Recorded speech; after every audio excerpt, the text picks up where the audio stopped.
Gamarrako Ostalaritzako eskolan irakaslea naiz. Orain dela urte dexente, nagoela daramazkitela hemen lanean, 22-23 urte inguru. Aholku bat ematekotan nik usten dut sukaldaritza berez gustatu behar zaiola, gogoa eduki behar duela lan egiteko, baina baita ere ostalaritza oso esparru zabala dela. Askotan ostalaritza bakarrik jatetxeekin identifikatzen dugu.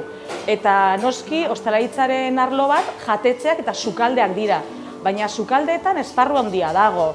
Baina bai da egia, esan dudan moduan, gaur egun leku asko darela ja ordutegi batekin egiten dutela lan, edo goitzez edo arratsaldez, eta gero danok egin dugun moduan hasiera batean ostalaritza munduan, jatetxe munduan barneratuta geunden, baina gero handitu edo beste gauza bat bilatu nahian, ja juten zara, beste gauza batzu bilatzen, bai lan publikoak edo baita daude cateringenko enpresak, zure ordutegia daukezula, eta gauzak aldatuko direla eta ari dira aldatzen.